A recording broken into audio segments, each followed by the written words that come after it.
Phil, let me start with you. This news about Mr. Chanos willing to give to a Biden presidential campaign, should that materialize, does that change the balance of what we're seeing on the Democratic side at all?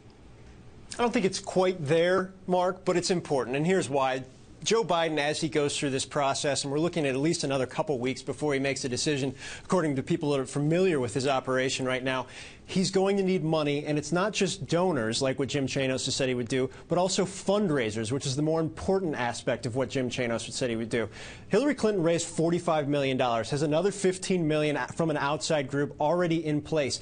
Joe Biden has a lot of catching up to do, and the more big money people he can get to commit, the better position he's going to be in, and possibly the more willing he'll be to hop into the race. There's a number of different elements here, Mark, as to whether or not he gets in, but money is absolutely a crucial component of one. Jen, a crucial component. What does this say when a man of Mr. Chanos' stature comes out and says, Joe Biden, even if you were willing to run, I'm willing to help you out, as opposed to the presumptive nominee, Hillary Clinton? Well, you know, I think that this is kind of something that we've heard a little bit about on rumblings of for a while, that there are some Democrats who just are not drawn to Hillary Clinton for whatever reason, if they don't absolutely, you know, dislike her, which is also a possibility for some, but that there are people out there who are kind of looking for another alternative.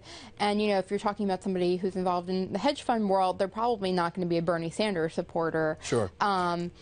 So they're looking for somebody else who's going to kind of, you know, be kind of that electable Democratic candidate, and Joe Biden potentially getting into the race could be that person. And especially for some people who really got engaged in politics in the Obama era and have been Obama donors, you know, there's something very palatable about having the guy who Obama chose as his partner to be his number two.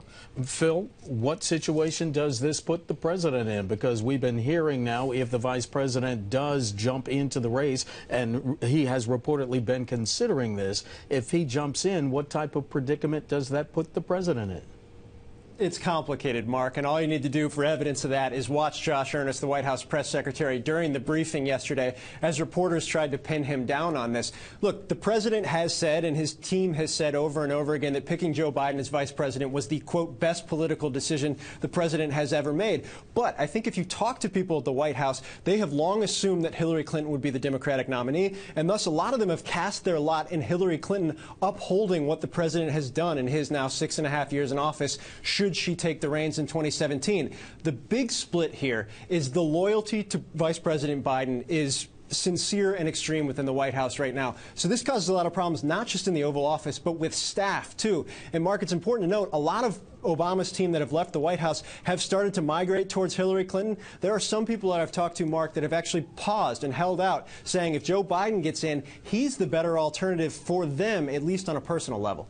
Jen, the personal level notwithstanding, where does this put Democratic donors when they hear that the vice president may jump into this race? Does that really swing the balance at all, or is Mrs. Clinton still presumed to be the nominee going forward? I mean, I think that a lot of donors who have already given to her and are already very much in her camp are not going to be swayed by him getting into the race. But there are people who either, as I was saying before, haven't really engaged with any candidate yet, or, you know, are sort of holding their powder to see exactly who would get in, may be drawn to Biden and may think about going that way. But I think that you may see some defections if you were to get into a race, that there would be people who at least maybe have given $2,700, the maximum, to Hillary Clinton, who might then move over to fundraising for Joe Biden. But I don't think that you'll see her big fundraisers, people like Mark Lazary, like they're in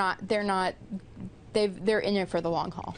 Phil, let's talk about the Republican field, if we might, for a moment. It seems that Donald Trump is gaining momentum, much to the consternation, perhaps, of some of the GOP establishment. What are we to make of Mr. Trump's, not resurgence, but what seems to be his ability in the face of criticism for whether speaking ill of Megyn Kelly, whether making comments about immigration? What are we to make of the fact that Mr. Trump is still showing strength at this point?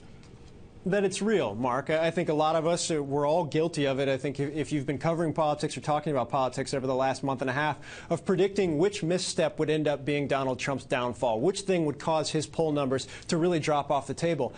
At this point, nothing has. We had the latest polls come out from South Carolina, where he's 15, 16 points ahead of the nearest Republican candidate. The support is real, and I think what that raises the question for other candidates in the race, most notably people like Jeb Bush, who has all the money and has the infrastructure but hasn't quite gained traction, particularly in the earlier states, is how do you go about taking Donald Trump on? You've seen Jeb Bush really start to get more aggressive in the last couple days attacking Donald Trump. The big question is, does that actually benefit him, or does that actually make Donald Trump stronger, Mark?